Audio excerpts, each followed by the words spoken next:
Hello, folks. It is time for another episode of Rebel Nerd Radio. I almost said Rogue One Radio. And It's a Freudian slip. It's okay. it is. So tonight we are on episode number 224, and we missed a week due to weather. It happens, you know. Especially this year. It happens quite a bit. Yeah, it does. Yeah. And so last week we did not get the chance to do our Millennium Falcon episode, so that is what we are doing tonight. Let's see who we got in the chat. Matthew says he's at a soccer game, but going to try to listen. And Taco Cat is in the house. Hey, Taco. I think we got Matthew better listen. There's Brennan. Brennan is here. Hey, Brennan. And I think we've got a couple more that I know said that they're going to come in. So maybe they'll trickle in. Everything's getting kicked back off with school season kicking back off. Yeah, it is. So now everybody's getting busy with school stuff again. Especially even Steve is getting busy with school stuff today. I am. I start school tonight, which means we're going to have a pretty much a hard stop around 7:30 ish. Yeah, I'll be watching the clock a little more closely today. Because I do start school tonight. I have not been able to find a job in my chosen field, so I'm going back to school to do something else. Hey, speaking of school, there is Chantel. Hi, Chantel. Good to have you back on the show. We should have the chat room should be even more crazy tonight. Even kind of more lively. Even more lively. Once we get Tina in here, it's gonna go nuts. So yeah, tonight we're talking about the Millennium Falcon. We've got our show and tell time we're gonna do. We actually have a new segment we're going to unveil. That we do not have a name for. We're going to let the chat and or the Discord help us come up with a name for this segment. Which we already know how that turns out. It turns out to be joking, comical. Yeah, show and tell time sometimes turns into show me your thingy. Yeah. So yeah, should have a lot of fun with that one. Yeah. Don't let us down there, chat. Don't let us down, chat. Yeah. Don't let us down. We need to get more people in the chat so we can get this ball rolling. And yeah, exactly. Hit that like button, as Chantal says. Yes, thank you. Like button, and make sure you subscribe. We're at 312 now, so it's getting up there. So that's we're getting closer to that 500, so we need to get those subscriptions going. And we got a new patron over the last time since the last time we met. So he will be getting a shout out during our patron shout out time. Hey, there's Spencer. Hey, Smirking Bear. So Spencer is in the chat. How's it going? And there also is Smirking Bear. Minor Sith Lord. What the hell, man? He's actually would be officially now a Sith Lord since he actually owns a Sith lightsaber. That's right. Yeah, which that will be coming up. Spoilers. That will be coming up. It's just they don't know what it looks like, so I mean it's okay. So they don't know what it looks like. Everybody to know she's horny for Darth Maul. That does bring up a question that we were discussing in a private chat earlier today. If Darth Maul got cut in half, does he still have a thingy, or possibly did he get a robotic thingy? Well, since he was cut in midsection, I'm going to say no. And Well, no. What if Does they? he I mean, does it he is okay. concern We're himself with talking such about a things? fantasy. We're talking about a fantasy world. Yeah, exactly. Couldn't it be bionic? I mean, his legs are bionic.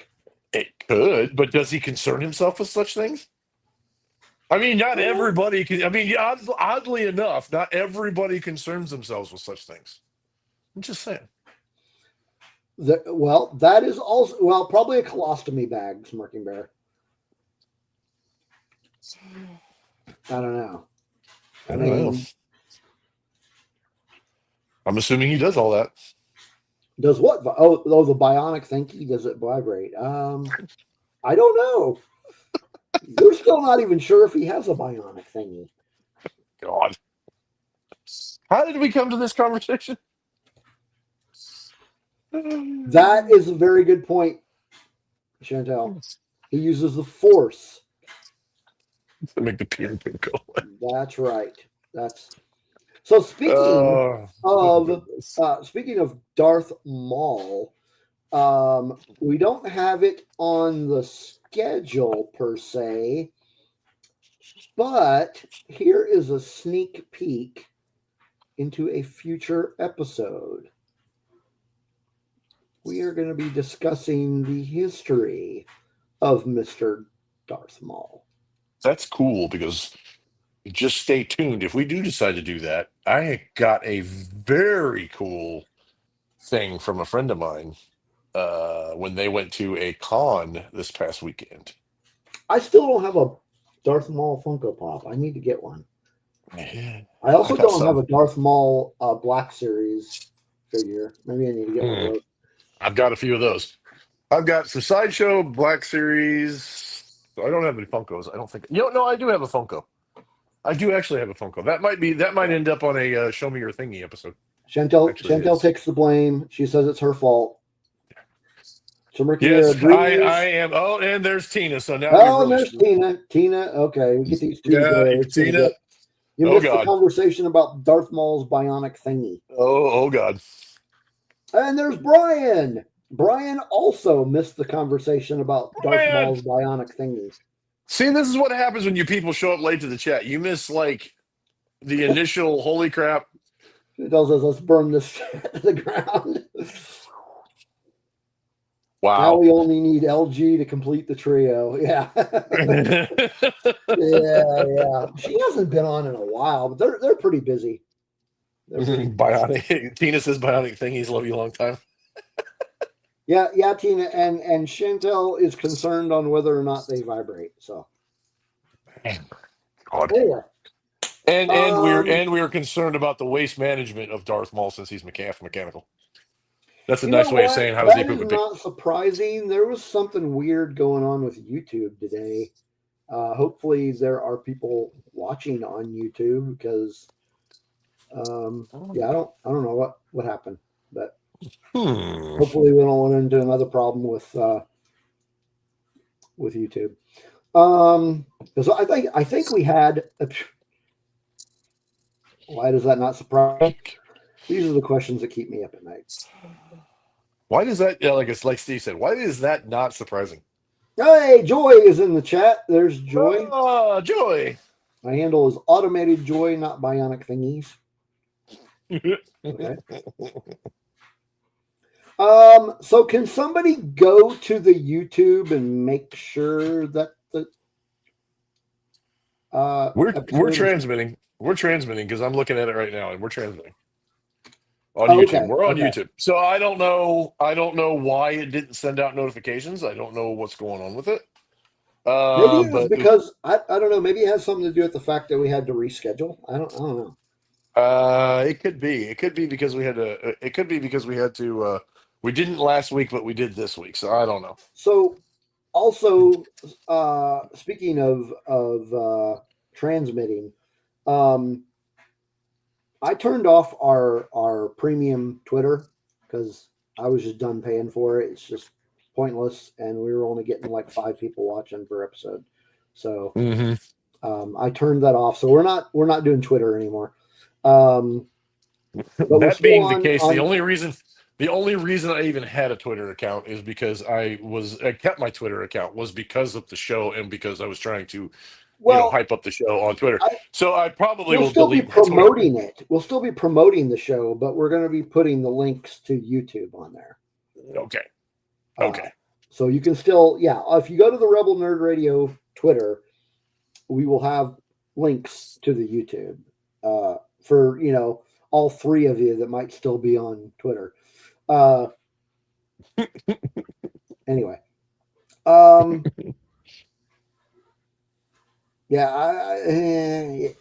Kind of more or less, Marky Bear. So social media. Speaking now that we're already talking about social media, we might as well just go ahead and jump into that. Here's the link right there. You can go to find us at all our links at bio.link/Rebel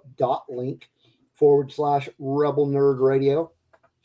That will take you to our YouTube. That will take you to our Twitter, Facebook, Blue Sky, Threads, TikTok, Instagram, pretty much everywhere you can find. I mean, everywhere you can find us is on there. It also takes you to our merchandise page, so you can go on there and get our shirts and mugs. At least until I decide to start making them myself, which is a plan. I mean, that is the end goal. We actually got, I mean, for just for kind of heads up, because I know Steve was talking about doing some stuff for Patreon exclusives, and me and the girlfriend are going to be buying some equipment that we're going to be doing some Patreon exclusive stuff too. So for those of you who are Patreons, stay tuned, because we're going to have, I'm going to get, as soon as I get this in, I'm going to make a few things, and then I'm going to be sending some samples and stuff out to our Patreons and stuff like that. So yeah, keep that in mind. That's, we not only are you going to get stickers, but you're going to get a few other things. Yeah. I don't know, Smirking Bear. I haven't thought that far into the bionic thingy. I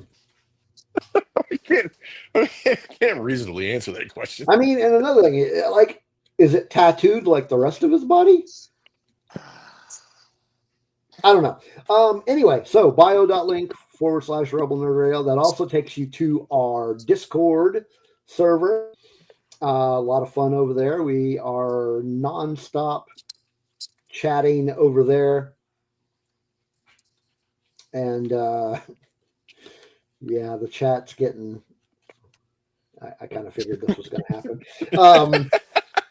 No, the Discord is, we get in here and we talk. I mean, pretty much every day we go in there and talk amongst all the Discord regulars, and it's a lot of fun there.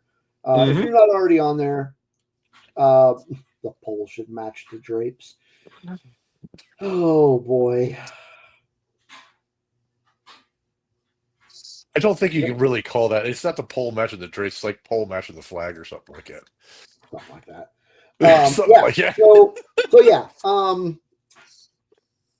Good God, it has gotten out of control in there.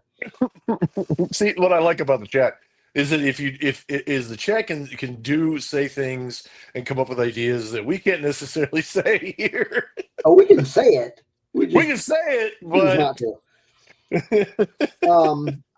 So Discord, check that out if you're on Discord, or if you're not, sign up for Discord and come join us over on Discord.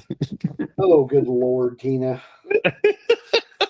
Wow. Like his head spiked. Okay. No, well, even the show is not family friendly. We had this conversation like 2-3 weeks ago, did we not? We did. We've actually had this conversation a bunch of times. We have. The show not family friendly. What about spiked? The only thing about it is that Steve has to make sure that when he lists it in the description of the show in the comments, he has to say for sure that it is not family friendly. This is not for kids. This is not for kids. It's not family friendly. So yeah, Tina's down for vibrating. What about spiked and vibrating? And glowing. Spiked, vibrating, glowing red. Why would it glow? Aesthetic purposes.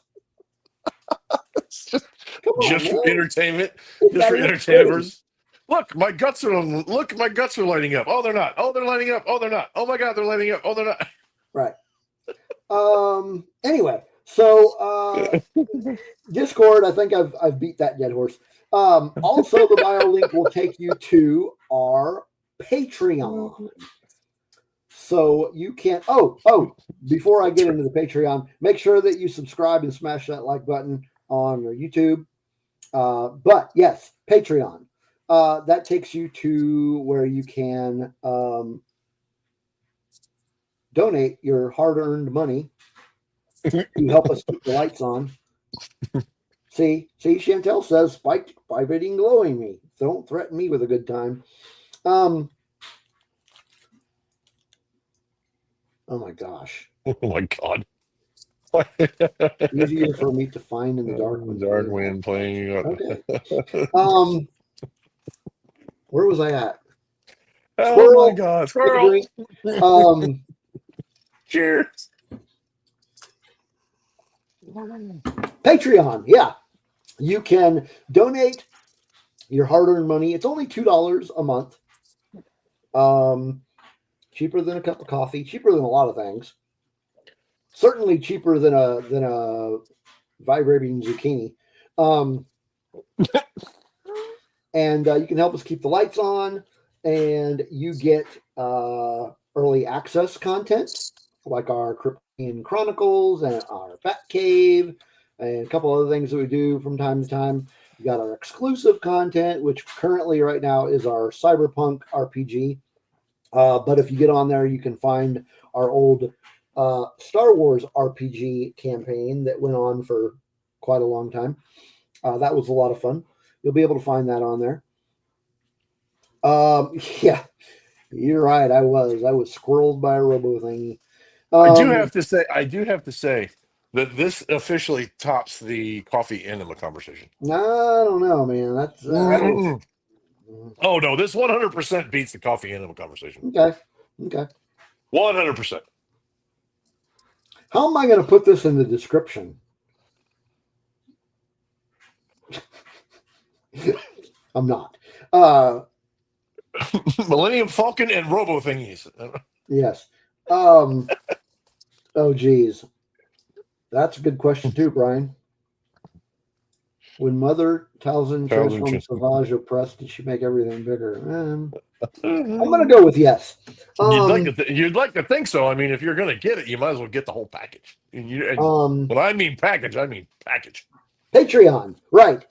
Oh my Lord, double-bladed. These are the important questions. See, this is the thing about Rebel Nerd Radio. We're going to ask the hard-hitting Star Wars questions that nobody else has the balls to ask. There's so many innuendos in that statement, Steve. So many that pertain I know, that was on purpose. There's so many. So, yeah, Patreon. I'm trying to stay on track here. This is not working. It's not happening. That hard stop at 7:30 is going to be hard. Where was I at? Patreon. Okay, what you get? Okay, and then yeah. So you get the exclusive content. You get the bonus content. The early access content. You also get stickers. So these are the stickers you know and love. You will be getting a couple of these, but this just in, and by just in, I think it was today that these came in the mail. Didn't you say you literally got the package today? I literally got the package today, and I have been promising this and telling people that I am getting these. I got them ordered. They came in today, and these are the patron exclusive stickers. So if you are a patron, a paid patron, you will be getting these as well.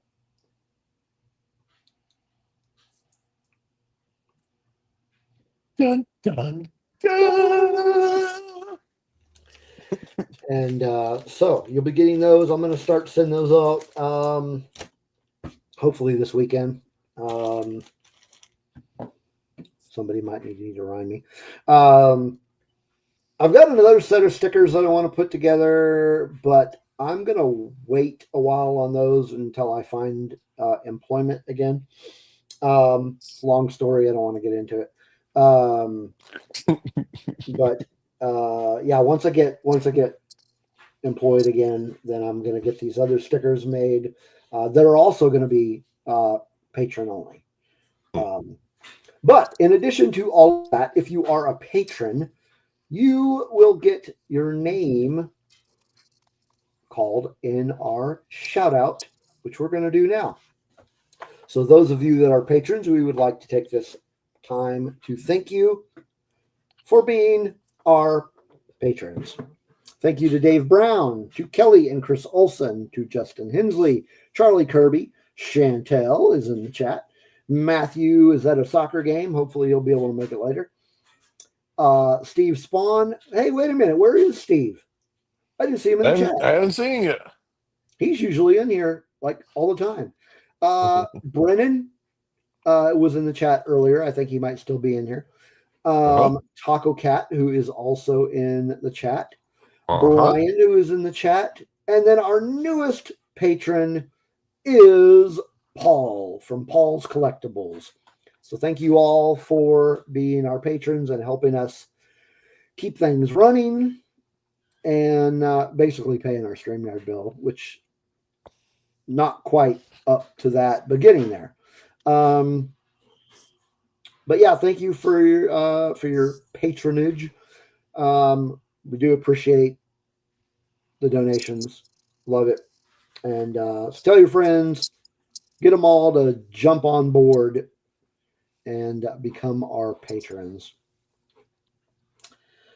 Okay, it is time for our new segment. This isn't going to take much time.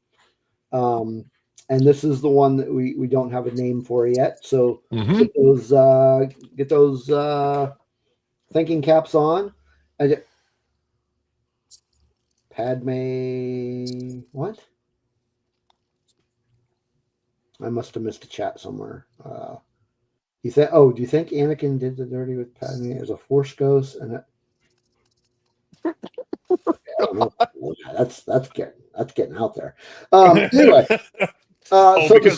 because Spike and blowing robo thingies wasn't getting out there. No, it's not. Okay, so this new segment, we are going to talk about what Star Wars comic books are being released this week. So we've got two of them this week. These are both being released tomorrow, August 27th.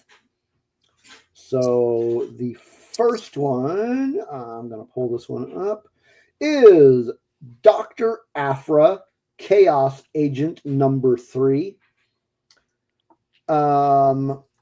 So this has been this has been a pretty interesting little storyline. It takes place after Return of the Jedi.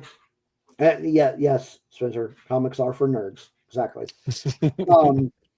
And so Dr. Aphra has been basically coerced into working for the Republic. And in this new issue, she is going on a mission with one Mr. Han Solo. So this has been a good run so far. You know, we're only 3 issues into it, but it's been a good one. Here's a cool little variant cover. I really like this variant cover. It's pretty good. And then there's this variant cover, which doesn't have Han Solo on it, but it is a pretty cool picture of Dr. Aphra. I really like that one. So that is the first one. And then the next comic book. See, this one I actually almost missed because it's not published by Marvel. It's actually published by Dark Horse Comics. see if I can get it to pull up here. This one I didn't even know about because I didn't realize Dark Horse was still doing, or maybe I did and just didn't. Anyway, Hyperspace Stories Codebreaker number 3. No idea what this is about. It does apparently take place during the First Order era. First Order is searching high and low for Poe and BB-8.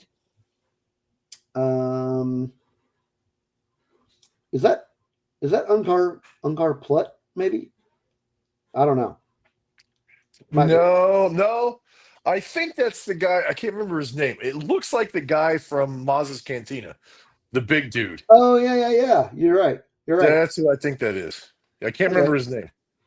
Somebody will know it. They can help me out. So, But yeah, his so name is never officially mentioned. But that's who that looks like. No variant covers here. There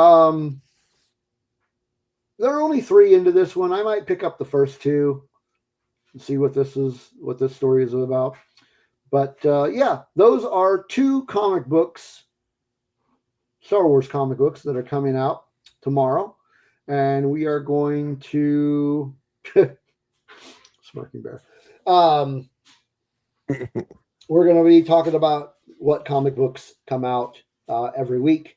And of course, if we hit a week where there's nothing coming out, then we just won't talk about it. But and the long and the short of it, people, is that we're just trying to get people into comics.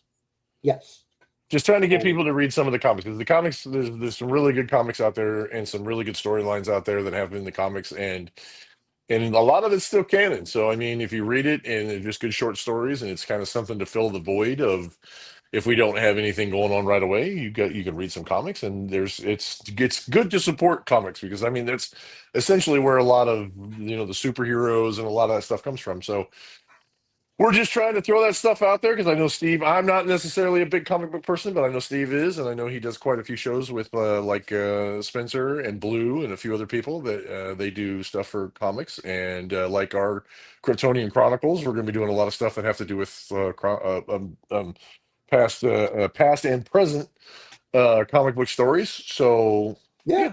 So on Kryptonian Chronicles, we will be talking about our next episode will be about a comic. We don't know which one yet, though. We're kind of actually, we just recorded one on Saturday that's early for Patreons if you get a chance to watch it. Very good discussion. It was actually on the 1993 release of The Death of Superman. Awesome conversation. We have our squirrel moments, so I mean, expect that. But I mean, it wouldn't be Rebel Nerd Radio if we didn't have squirrel moments. Exactly. But yeah, if you get a chance, like I said, Patreons, it's early for you, and then everybody else, it'll be out in a couple weeks. And yeah, so. Yep, I guess Matthew's done with the soccer game. Ah, there he is. Well, he missed all the fun.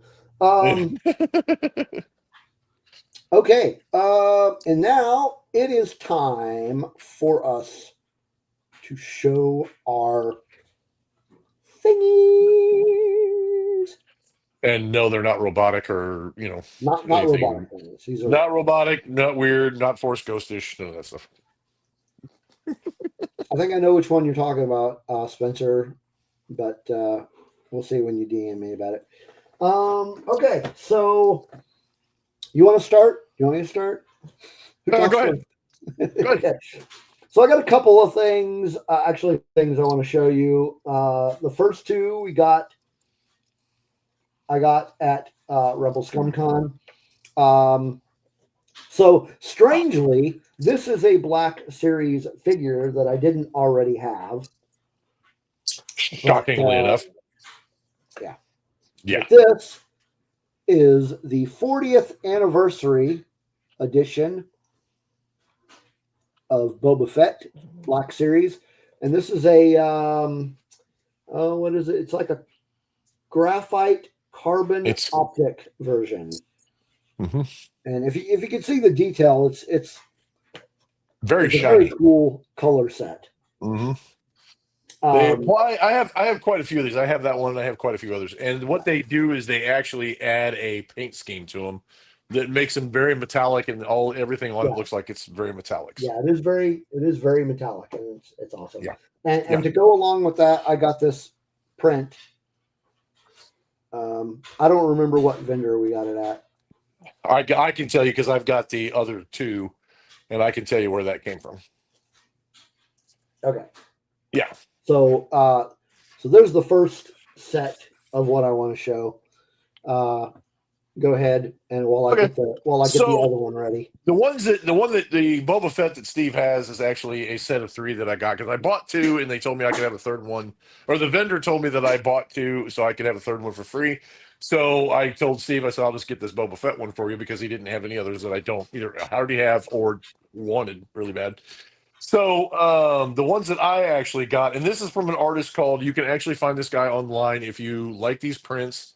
I have another one that I'm going to show later down the road that I got from Rebel Scum Con as well. We got these from Rebel Scum Con. But the artist's name is Jason Chrisman, and he actually has a website where he shows where he has all of these prints plus big posters plus a bunch of other prints, and he really does a cool lighting effect. And I'll show you the first one. This is the first one. And it is obviously it's That's cool. Ahsoka, but you can kind of see the blades on it and how he uses kind of a light effect to bring the blades into the to do that. And honestly, all of his prints are some variation of things like this, where he picks a feature within it and like lights or lightsabers or blasters or blaster bolts, and he adds this really cool digital effect to them within the print itself. And it ends up looking like this. So this is the Ahsoka one that I got. I love this print. This is a freaking awesome print. Love his stuff. Love Jason Christmas stuff. It's great stuff. And then the one I got that's more relevant for this evening is actually this one. Heck yeah. Yeah, the Millennium Falcon itself. And you can kind of see the lighting effect here, the lighting effect on the quad cannons, and then in the cockpit itself and stuff. So that's how he added stuff to that. And yeah, it's Hey, look he at you does. showed up. Hey, The girls in the hey. chat. Ah. You missed all the fun. But yeah, if you get a chance, like I said, Jason Chrisman is the artist's name. You can look him up online and find his prints. He has some outstanding prints. Does some really good work, and you can find like full scenes. He's done like the cantina scene and similar to this. He's done like all of the OT stuff. Most of his stuff is like OT stuff, I think. He does a few other things, but most of it's OT stuff. And yeah, everything he does has a similar lighting effect to it. They're really cool prints, really neat to look at, and it's such a cool guy and a great artist. And yeah, so like I said, awesome. that's my thing. Is the Jason Christman prints. Is Chantel still in the chat? I know She Tina's still was. in the chat. But She was. if we have Chantel still in the chat, we got a trio going. Oh God. So the next thing I want to show you, I did not get it at Rebel Scum Con, but I'm going to call it Rebel Scum Con adjacent because I got it the day we left for Rebel Scum Con. Oh, it's part of the And Rebel Scum Con adventure, it so did we can start count that it. adventure. We can So count it. just for your own understanding, Kelly, we are in the middle of our show us your thingies segment, which is what formerly known as show and tell time, but the chat room decided it needed a better name. Anyway, so It's not our fault. It's not our fault. We didn't do it. we allowed it though. Yeah. But so on previous episodes, you have heard me say I don't have one of these. Now I can't say that anymore. So what I have is this beautiful saber. The blade is down in the box still, the case. But this is a pretty cool little hilt. And oh man, it won't work. Hold it down a little bit. Hold it down a little bit. Yeah, I think it's got to be charged. It's probably got to be charged. Got to be charged. Yeah. So I will be able to make the blade red. So yes, it's pretty rare. The blade thing is in the box. So here's there it is. So I now have a lightsaber, thanks to Mr. Diddy. Cool times. Yeah, now you just got to charge it so it'll Now turn I'm going on. to charge it so I can. Yeah. So the plan, I think, what I'm going to do is I'm going to mount it on the wall. I just got to figure out which wall I'm going to mount it on. I'm not sure. Maybe above my calendar. I'm not sure. Yeah.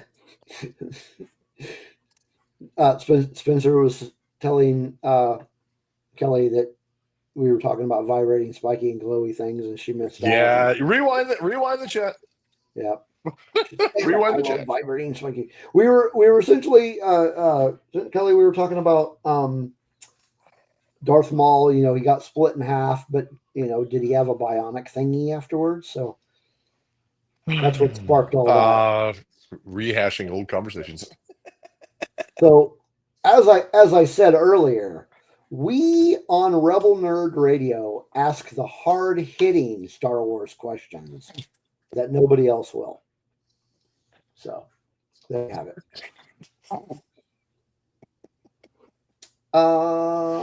it. Did you have anything else? Nope, that's it.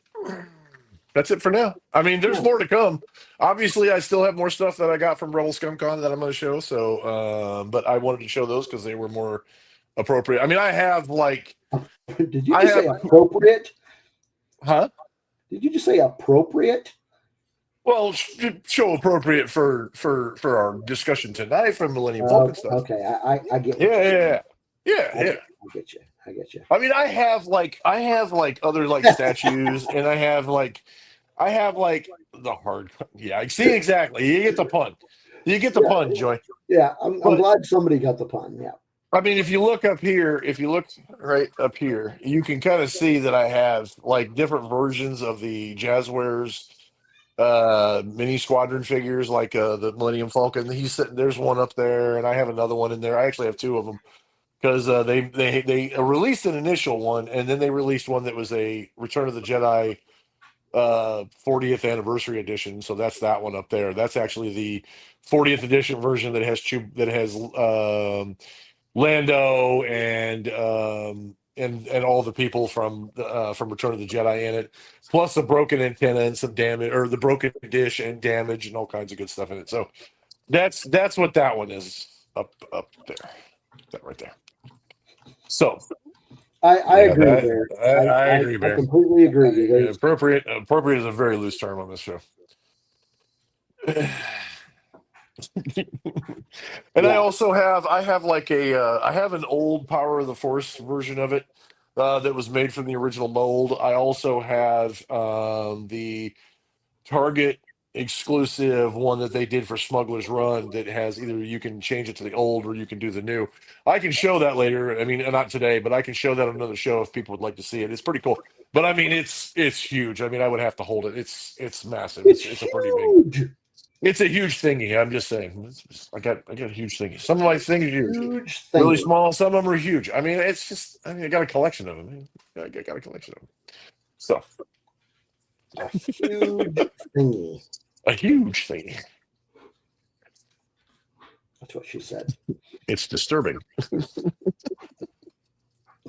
That's what she said. Yeah. See. Yeah. Matthew. Yep. That's what she said. Tina. Huge. Yep. Thank you. Thank you, everybody. Is it a huge bionic thingy? I don't know. Is plastic and lights and sounds considered bionic? I don't think so. I don't know. What do you guys think? Does bionic and plastic mean the same thing? I don't think it does. Spurking Bear says, when can we see the Razor Crest? Yeah, it's up there. That's right up there. I can show the Razor Crest sometime if you guys want to see it. Yep, I can show it. I have it. I'm actually waiting on anytime. They should be shipping out my Cantina scene from HasLab anytime. Ooh, very nice. And I actually did for those of you who are follow the collector community and like what Hasbro is doing right now. I actually did back the gunship, the Republic gunship, But unfortunately, I do not have high hopes that it will actually fund because the community's pretty much spoken and said that they don't agree with the price for what you're getting for it, and Mm. so I don't think it's going to back. I don't think it's going to make it, and yeah. So unfortunately, I don't think it's going to back. But however, Steve, speaking of, and off subject for a second, but speaking of Rogue One, did you see what they released today? I did not. So you know the helmets that I have back here, Yeah. all of the helmets.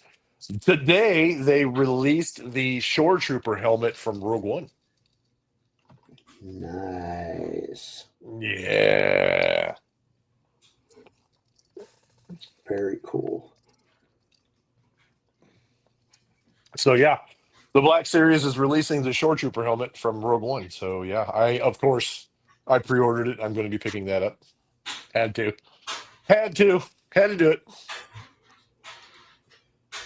Matthew's saying, I got your tickets to the gun show. What? Yeah, something about a baby arm.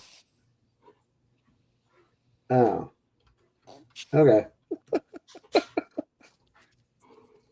Gotcha. There's discussions going on. There's always discussions going on. Yeah, Smirking Bear. Unfortunately, the Rancor, Reva's lightsaber, and I think those are the only two. Those are the two only Black Series ones that they've tried to release, and they didn't fund. And this one is actually a vintage collection one, and it'll be the first. It'll be the first one in the vintage collection that doesn't fund. It won't make it. Last I looked, and I'll see what. Let me look it up here real quick because I can tell you exactly what where we're at on that. It has 13 days left, and we are at just shy. We're at 3,800, and they need 8,000 in order to back it. I mean, it looks cool. It's a pretty cool piece. It really is. It looks cool. Like I said, it really looks cool. It's a good looking.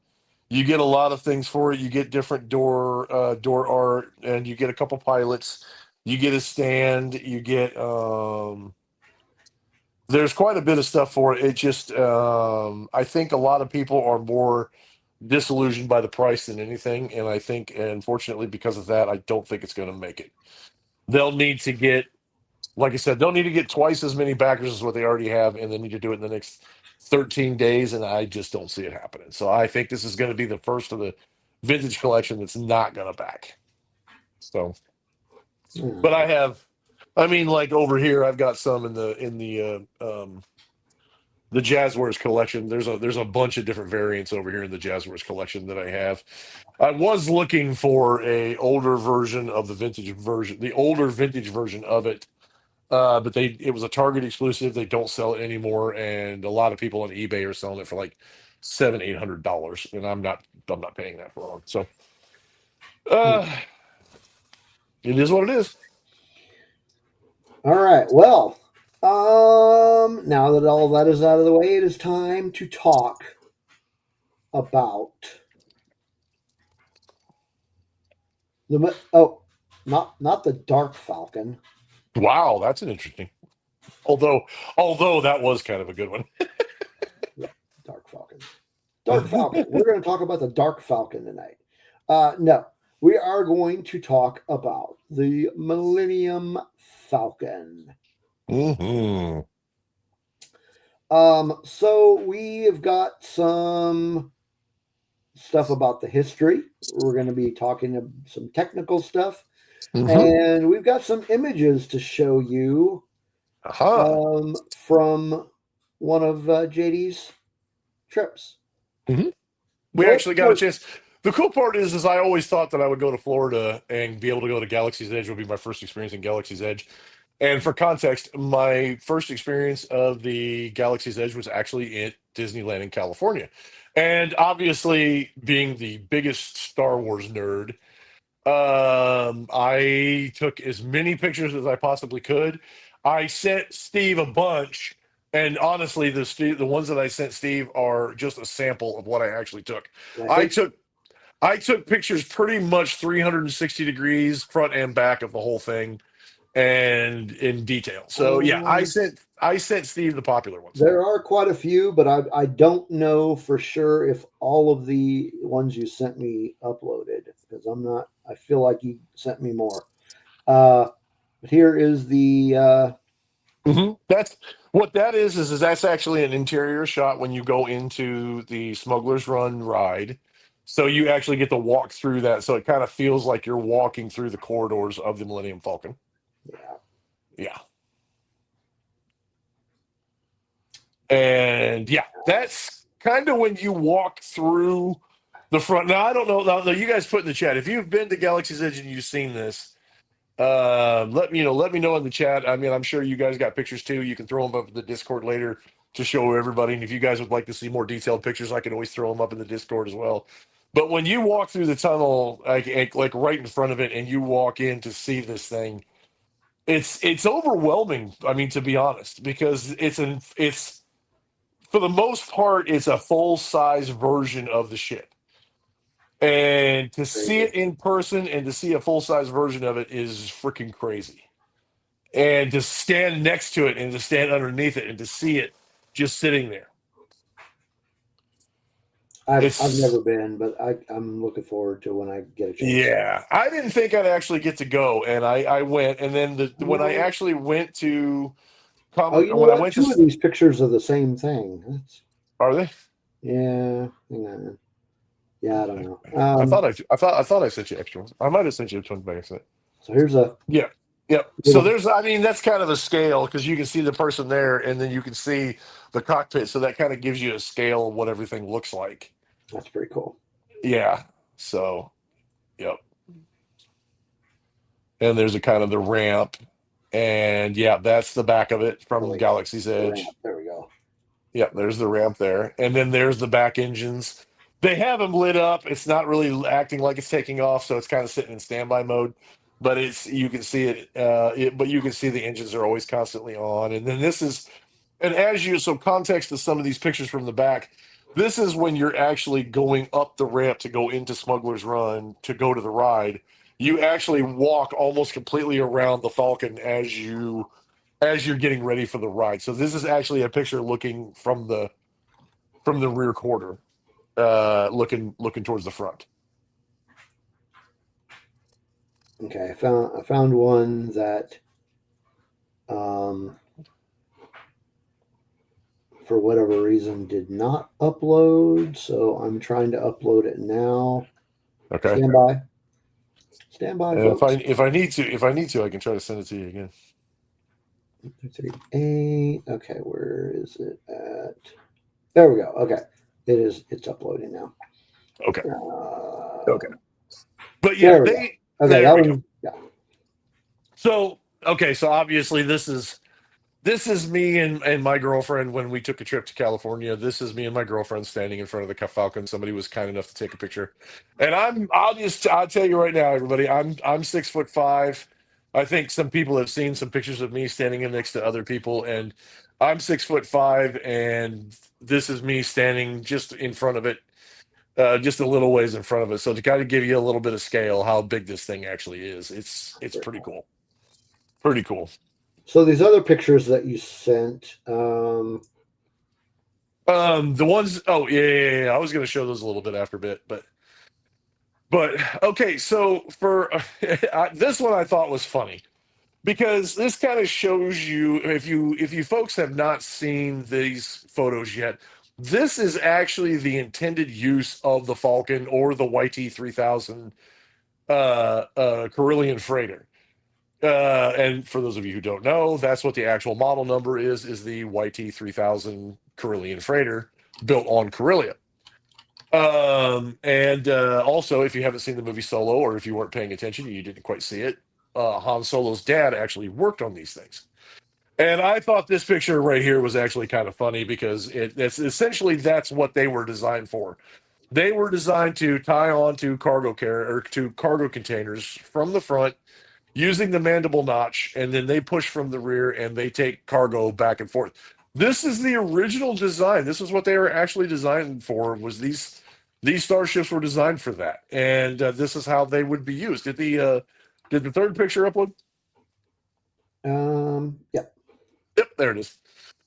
Yeah. So, like I said, this kind of gives you an idea of what their purpose actually was, and yeah.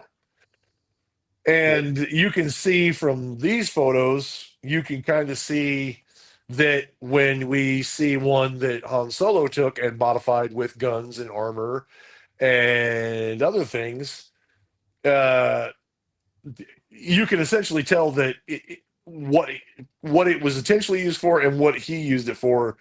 That it required heavy modifications. It required lots and lots of maintenance because the things that he put on it were not initially meant for its original design.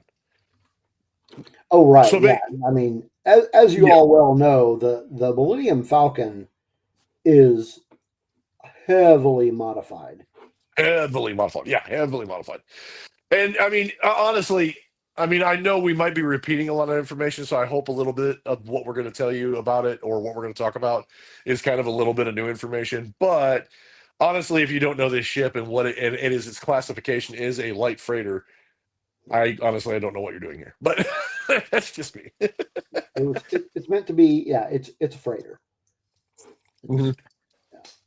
It's actually classified as a light freighter, yeah. Yes. And even everything from the gun turrets to the engines to the radar dish, even the cockpit and the mandible notch is actually heavily modified. He modified Han Solo after he took it over from Lando. After what Lando did with the modifications, which you see in the Solo movies, after Han Solo got a part of it or got a hold of it, he even did more modifications. The only thing he didn't do is he didn't fix it. Yeah, I thought that was funny too, Spencer. The FedEx Falcon is funny. I saw that picture when I was looking up examples of what the ship was actually used for, and the FedEx picture came up, and I was like, "That's that. I got to include that. That's hilarious." Yeah. Stuff. Yeah, yeah, yeah. Look at that. Yes. So using this picture, or using that picture, you guys see that picture. So let me. I want to give an example of how now canon states that the Millennium Falcon itself is 113 to 114 feet long. And then it's about 25 to 26 foot high. Now, if you put that in comparison with the Lando version from the Star Wars movie, it actually is adding another right around 20 feet with the escape pod on the mandible notch. It measures out, Lando's version of it measures out to be 133 feet. Now, obviously, Lando didn't do near the modifications on it as what Han Solo did after he took possession of it. He added the quad guns, which rightfully so because he tore off the other ones. And he had to add a new dish, and the dish was upgraded and all these kind of things. So he pretty much spent his money not really fancying it up, but just modifying it to be fast and to be able to smuggle, be more of a smuggler ship rather than a pleasure yacht. So which explains why after they got tore up, once it got tore up inside the Maelstrom, he really didn't put a lot of money into fancying it up and that sort of thing. So here is a little bit of history about our Millennium Falcon. It was designed and manufactured by a company called the Corellian Engineering Corporation. There's the logo for the Corellian Engineering Corporation. So that was a corporation on Corellia, obviously. It was built at their orbital assembly facility, number 7. So it's basically a shipyard. A couple of things, fun facts about CEC, Corellian Engineering Corporation. A couple other iconic models that they designed was the VCX 100, which the Ghost is one of those. They also did a ship model number YV666. Interesting number there, but that is I'm sure he did, Frankie Bear. Yeah. Oh yeah. But yeah, the YV666. One of those was used by the bounty hunter Bosk, and that one was called Houndstooth. But they built a lot of ships. I mean, the YT 1300 is just one piece of their huge puzzle. So the YT 1300, the ship that will be eventually known as the Millennium Falcon. Did I say 3,000 earlier? Oh, I don't know. I wasn't paying I might have said 3,000 earlier. I'm sorry. If I said 3,000, I apologize. The 1,300. Yeah. I might have said 1,300 earlier. Yeah, I might have said 3,000 earlier. So these were built. I had it on the brain. It's all right. Yeah. These were built decades before the Clone Wars, so they had been sitting around for a while. The first name of this ship wasn't even really a name. It was just kind of a serial number. It was 49272-7ZED. And it sat around for a while. They almost scrapped it. And then a company called Corel Industries Limited finally bought it. And they were using it for its intended purpose. It was a freighter. They're hauling stuff. And at that time, the name of the ship was Corel's Pride. It had a lot of different names.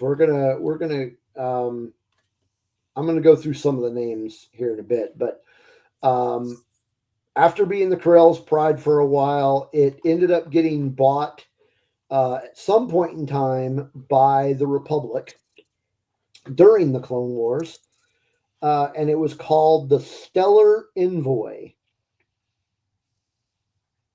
And so some of the other names that we had before it became the Millennium Falcon was the Broken Bell, the Close Shave. Thought that one was kind of silly. The Foul Matter, the Long Shot, the Lost and Found, and there were a lot of other ones. So it was owned by the Republic at one point in time, and then of course when the Empire took over, it was Imperial property. But it did end up getting stolen from an Imperial, like an impound yard, by a guy named Quip Fargill. And when he bought it, or when he stole it, rather, it was called the Second Chance. I'm not sure who named it the Second Chance, because it was the Stellar Envoy when the Republic had it. But it was called the Second Chance. And then Quip Fargill. So this information, I don't know if this is canon or legends. Some of this, it kind of mixes up in the history of it. But according to what I read, he is the person who named it the Millennium Falcon. So by the time Lando got it, it was already called the Millennium Falcon. So a little more modern history, modern-ish. Lando won it in a game of sabacc. Then he lost it in a game of sabacc to Han. It was then stolen from Han by a guy named Ganus, or is it Ganus Duquesne.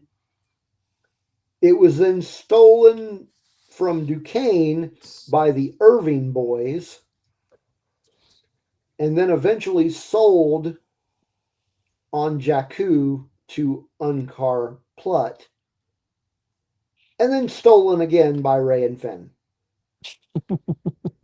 So that's just a I love little. that. I don't care. I don't care about your opinions of the sequel trilogy. That when they steal it and the chase scene, that's pretty freaking cool. I love that scene. Yeah, I love that scene when they're in Force Awakens when they're out there and it's like that's garbage, and then yeah, the other ship blows up. Okay, the garbage is fine. Okay, yeah, we'll take the garbage. Yeah, man, I'll tell you what. When that scene in the first time that I saw it in the theater, when the Falcon first showed up, that audience went nuts. Yeah, when they saw it was the Falcon. Yeah, Yeah. that Yeah, and I when I went to watch it in the theaters, it was the same thing. People went nuts when they saw it, and then the whole chase scene and everything they did with it was pretty cool. I liked it. I thought it was cool. I thought yeah, it was a real neat way to bring the Falcon back into it, and yeah, so I enjoyed it. I thought it was really yeah, neat, and it just goes to show too how much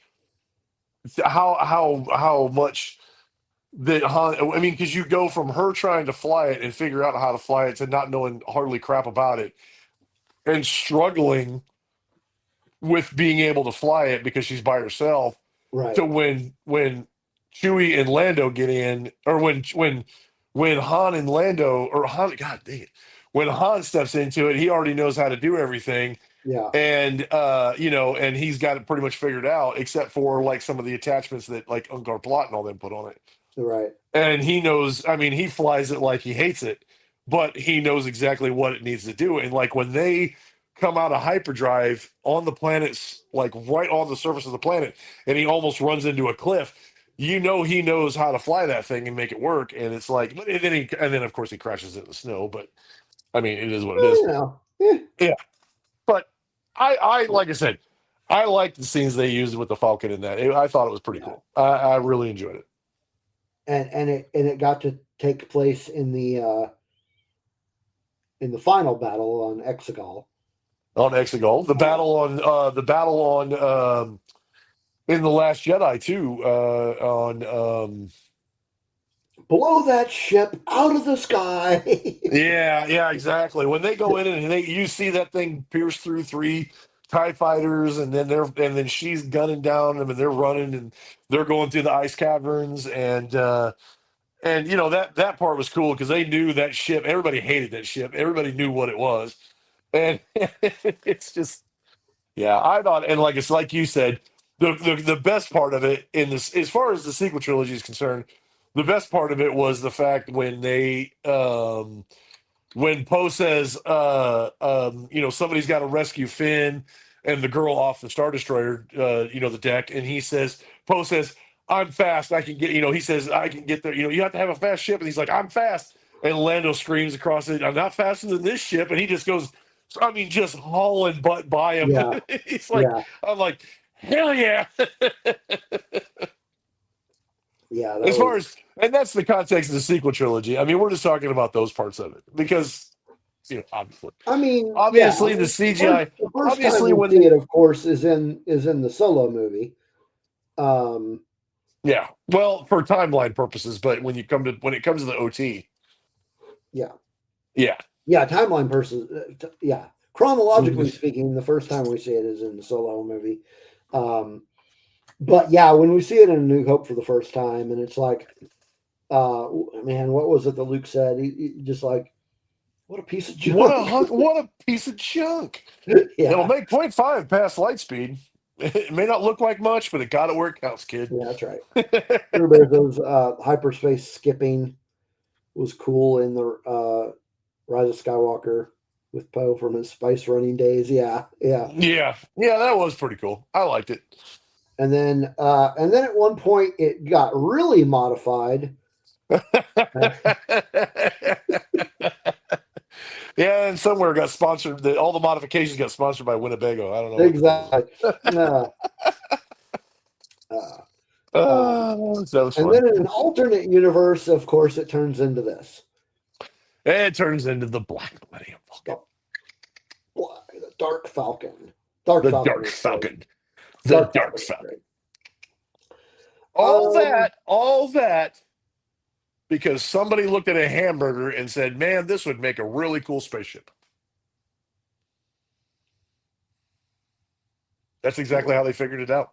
They actually looked at a hamburger and said, this would make a cool spaceship. What can we do with it? And they drew a circle and they made a model out of it. And then they took pieces of the model kit and they attached it to it. And they said, let's put this here. Let's put this here. It works. It works. It did. It worked. All right. Well, let's.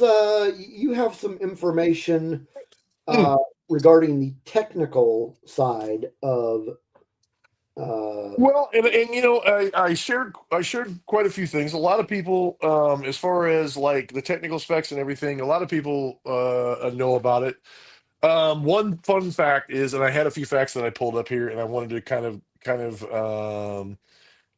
go along with is some of the interior stuff. So Chewbacca, for those of you who don't know, Chewbacca is the one who actually requested the Dejeric table on the inside, and that's the chessboard on the inside of the Falcon. He's the one that actually, well, I think that might have been canon. That might have been canon. That might have been like EU, because I think in the EU he did, but I know in Solo the board was already there. But in EU, Chewbacca was actually the one who asked for the Dejeric table. By the way, some of the information that I pulled is from this book here. Oh yeah. So I'll show you. There is a chapter in here about. Where's it at? Well, there's a whole chapter about its upgrades, but there's like several chapters about the upgrades. There's actually a chapter just about. There's a chapter going to talk about that. About where'd it go? I just looked at it. The fuel system. I have one here. This is Vehicles and Vessels. So this is one of the books I went into for Vehicles and Vessels. Here on this thing. Let's see here. What's another photo? So yeah, we already knew that. Now I can't find it. Oh, here we go. Yeah, there's a chapter just about the table. The Dejeric table. Yeah. So I mean, the list of and this is what I'm one of the books that I'm kind of drawn things from, and I couldn't remember everything that I had read on it. I read a lot of crap on it. I went back and I read a lot of stuff on it. So this is the New Essential Guide to Vehicles and Vessels. So a lot of stuff in here about that, and I can run down a list of actually everything, like some of the major. Paul just popped in, and he's also saying that he didn't get notifications. So some of you did, and some of you didn't. I don't know what the deal is. Yeah, I don't know what the deal is. Sorry about that, Paul. I guess some people, but Tuesdays at 6. We think it might have been a glitch from since we didn't broadcast last week due to weather. We had a storm come in my area, and unfortunately, I was detained at work. Yeah, sorry about that. I don't know what's going on with YouTube. Yeah, YouTube is 100% moody. It might be yeah. Yeah, we're typically, unless there is a weather situation, that usually affects me. We go live at 7 p.m. Eastern every Tuesday. Yeah. So according to this, it was requested by Chewbacca. Yeah. But like I said, I think that's EU because if you watch the Solo movie, it's I don't know because this encyclopedias thing didn't happen until after Disney took over. Yeah, so I'm not sure about that because, like I said, but if you watch the Solo movie, the Dejeric table's already there. So I don't know if maybe it has a different games and he requested Dejeric or how that works. It was there in A New Hope.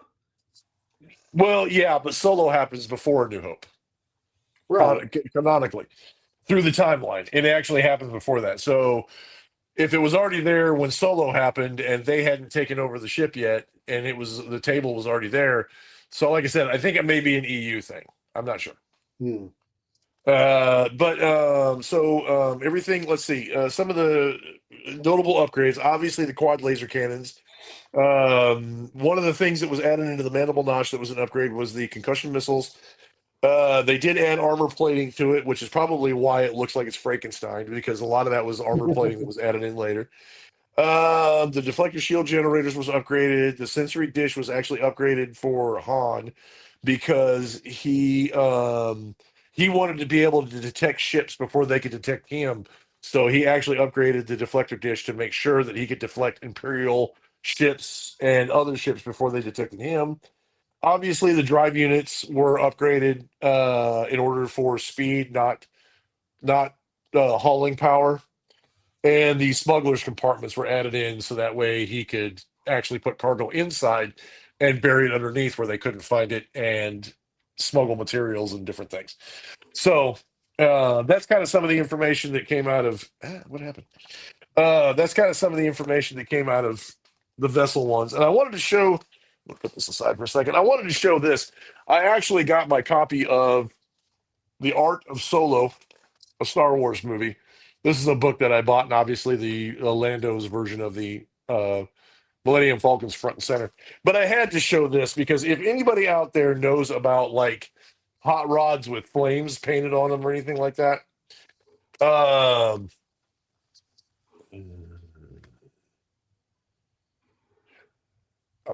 um, I was reading. Sorry, I was reading Paul's comment. They have a lot of concept art on here about what Han Solo's version of the ship would look like, including like information about the escape pod inside the notch and all that kind of stuff and all that. But if you look right over here, I think I got it in camera. I can see it right there. Yeah, they painted a concept version that the top one is hot rod flames on the top, and then the one right below it is literally the eagle and the black with the gold accents, the Trans Am version, which is basically like Smokey and the Bandit. So anybody who's Smokey and the Bandit out there, this actually has a concept version of that ship with the Smokey and the Bandit logo on there, which is I think is great because I like the Smokey and the Bandit. So I thought that was a pretty badass, but you can find that inside the artwork, the art of the Solo movie from Star Wars, and that's all concept art and things that were in there, which is it's like I said, that's pretty. I thought that was pretty awesome. I agree. That's pretty good. Yeah, Eastbound. Yeah, Paul, Eastbound and Town. For those of you who have seen freaking, for those of you who have seen Smokey and the Bandit, you know exactly what I'm talking about. It is reminiscent of the '78 edition Trans Am, the Smokey and the Gold Wing edition. And another one I brought out was a book. It's Han Solo Icons. And you can kind of see there's a lot of concept art inside here that goes along with the Millennium Falcon and some of the different ideas for like the cockpit. So you can kind of see right here what the cockpit should have looked like. And I'm trying to think whether it was in this one or this other book that I have. Give me a second here. Where did it go? Was it in this one? I think our link to Facebook just did it go dead? Yeah, it just died. Where's the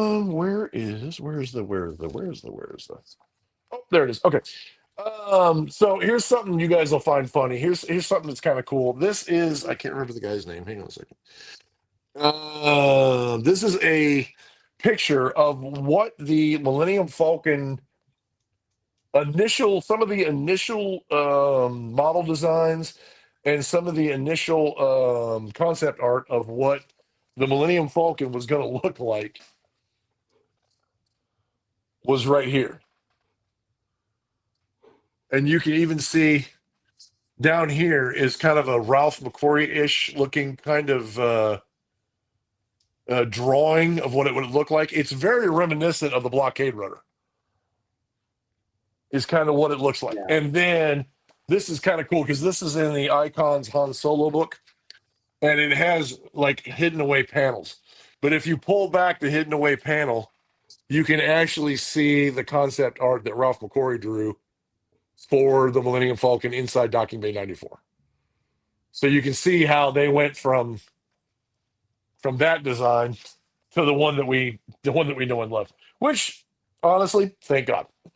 Thank God they changed it, because holy crap, that would have been ugly.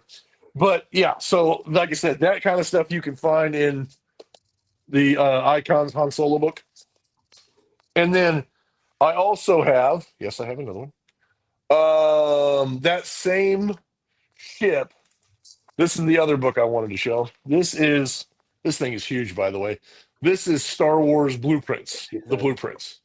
So this kind of shows like what they were looking at when they built the set designs, and when they did different things, they kind of went through and they looked at all these different concepts and whatnot. And it kind of shows you how they had everything kind of laid out for the movies, and how they, kind of up there, how they were supposed to fit in it, and what the kind of general idea of the compartments and different things and that kind of stuff.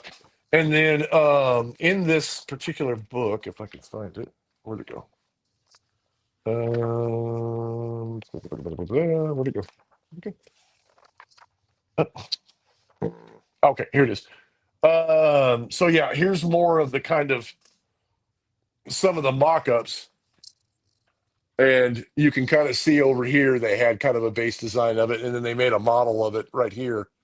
And then the Ralph McQuarrie design, and then the final design here, and kind of some more concept art. But if you look inside this blueprints panel, let me see if I can open it. I'm not a model. This is why I'm not a model. If you look at it, this is the blockade runner that I just showed you. This is the kind of the blueprint design for the original blockade runner style Millennium Falcon that they wanted, that certain people in the design department wanted to use.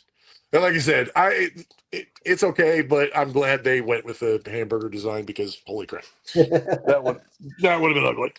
So yeah, but yeah, like I said, Star Wars Blueprints. That's another one that I got there. So yeah, so let's see here. So everybody knows.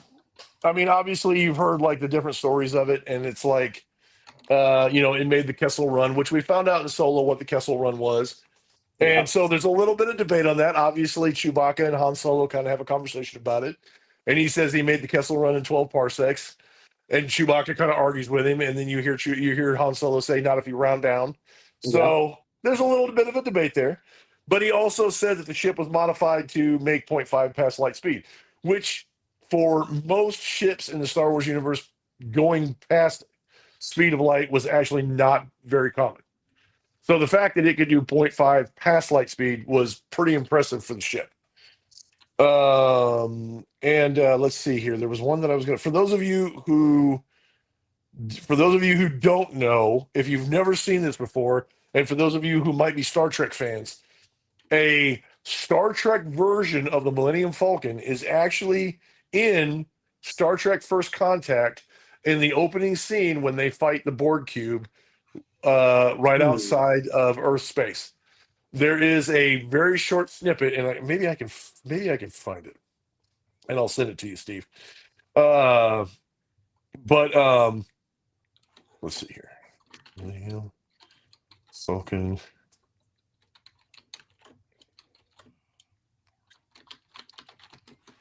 Let's see here.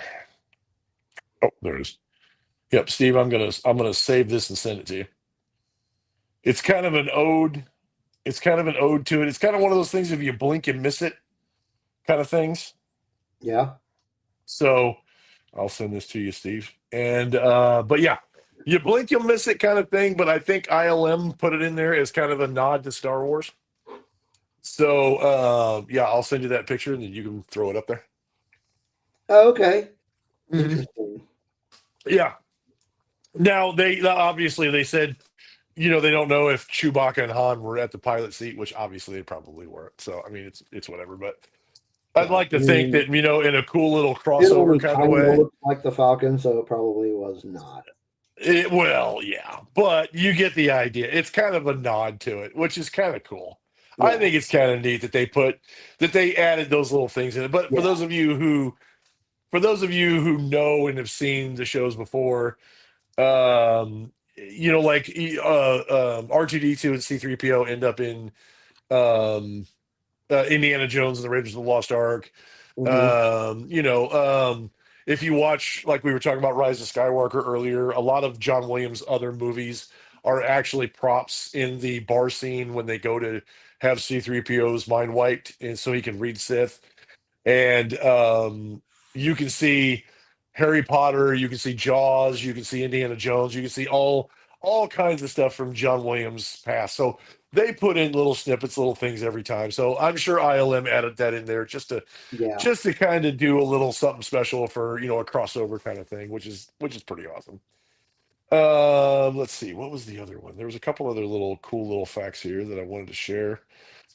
Let's see. For those of you who don't know, the sound of the ship itself is actually was they used a DC-9 airliner, a DC-9 airliner, manufactured by Donald Douglas from 1965, is what they actually used for the sound bite to make the engines. And let's see. Oh, the Millennium Falcon is actually one of the most popular Lego sets that they've manufactured to date, which is thumbs up for Star Wars. Yeah. Yeah, and like I said earlier, we were kind of talking about it, and George Lucas was actually eating a hamburger, and he saw the hamburger, and he's like, "Can we make a spaceship out of this?" And he got the idea, and they threw some designs together using a round main body design. They added a few things to it to see if they can make a ship out of it, and they ended up doing it. Now, I don't know. This is something I don't know for sure. I don't know who came up with the idea that the mandible notch would actually go in and grab the cargo and would go like that. I think that might have been something that somebody thought of later down the road. I don't know if that was George Lucas's intended idea for it, but and nevertheless, it is kind of cool because we see those same type of cargo containers in Solo. Yeah. So the fact that they incorporated it to where the Millennium Falcon's actually supposed to grab onto those things and transport them off, I think is that in and of itself is kind of a cool little Easter egg and a cool little detail that goes along with it. Yeah. Yeah. I I really liked the Solo movie more and more as I have rewatched it. Oh yeah. I think a lot of their problems came from there was a lot of what the original two directors did with it, and forgive me, I don't remember their names, but the original two directors had some ideas of what they were doing, and Disney felt like it wasn't going in the right direction, so they brought Ron Howard in. Ron Howard pieced together what he could, and then did reshoots for the rest of it. Yeah. And what they came up with, I think, was pretty good. Now, as far as it being a flop, maybe it didn't make the money, but I think it's a testament to Star Wars that they've gone this long with making so many Star Wars projects, and so far they can only call back to one that was a certified flop. Yeah. You know, so and a lot of people who've watched it, and not only do they love it, but a lot of people have said they want to see a Solo too. But Oh yeah. unfortunately, I don't think that's going to happen. I think Unfortunately. that a sequel to Solo will happen probably before we see a second season of Book of Boba Fett Or the Acolyte, or the Acolyte. Yeah. Yeah. which again is unfortunate, but I mean, it is what it is. They're both unfortunate. Come on, man. I want to see a second season of Boba Fett. Yeah. I mean, yeah. I would like to see. I really what I want to see, honestly, if between you and I know this kind of goes off a little bit, but I would like to see Boba Fett show up in the Mandalorian Grogu movie for a team up again. But I don't know if Yeah, that's going to happen. that'd be cool. That would be cool. Um, So so we yeah. are we are just a few minutes away from when we need to Yeah, yeah. what we were So saying. So let's talk. I hope my thing is I hope that everybody kind of learns something a little new. If you didn't already know, I hope that you learned something different about it. It is one of those ships that when people see the Millennium Falcon and they know exactly where that ship came from, they know exactly what that ship's a part of. They know it's part of the Star Wars mythos. They think of Star Wars when they see that ship. It's such an iconic ship, and to a lot of people, it's their favorite. It's their favorite ship of all time. Yeah, understandably. So, Yeah. Bear, what do you mean by that? What do you say? My Star Wars nerd level dropped a level or two during the stream. What do you mean by that? Yeah, no kidding. What did we do? Hey, Hey, there's Gap. there's Gap Gap. finally made it. Yeah, showing up right as we we're Yeah, about right as we get to ready end. to shop. Yeah. Um, yeah, Bear, I'd like to know what Yeah, you yeah. mean. What do we what do we do? What did we do? Yeah, I don't know what we did wrong. Um, hopefully next show we don't have the. We've had some weird technical issues today. Like the YouTube isn't. Oh, Oh, he all says, of the oh, new info of the Falcon that I didn't we're know not about. Smirking Bear. We're not going to revoke your Star Wars card Now you don't. because I literally had to look through. I have more books, but I looked through Yeah, 4 books of information that I've read previously, and I brought them back up because I really enjoyed these. And yeah, if you get a chance to pick and, up one of these, any one of them is great. and So especially the there's a blueprints one. lot more we could say about the Falcon. It's just Yeah. yeah. Yeah. Well, number one, we don't have Uh, time. And most of the subjects you and I talk about, Steve, we could say a lot more about them, but people we don't want really to could. listen We to really could. they don't want to listen to a 4 hour But this conversation of us just going on about nerd stuff. this was kind of an introduction into the Starship series that we are planning to do. Mm-hmm. Um, I don't know if that's what we're doing next week. We've got a lot of ideas for new episodes. Yes, we do. Yes, we do. Coming back from Rebel ScumCon, the ideas just like boom blew up, and I so we've knew. got a lot of ideas. I kind of figured it would. And Bear, I really am. I'm glad. I'm glad that you learned something new. I'm glad that there's information in there that you found useful about it, and it kind of expanded your nerddom. And now you know, so you Yeah, can tell other people and you can talk about it. So yeah, I am glad that there is information that we brought to them, which is something we try to do. We try to bring information that people don't already have or don't already know about, because we really don't. You know, we like to talk about what happened. 2 old guys with goatees that are great.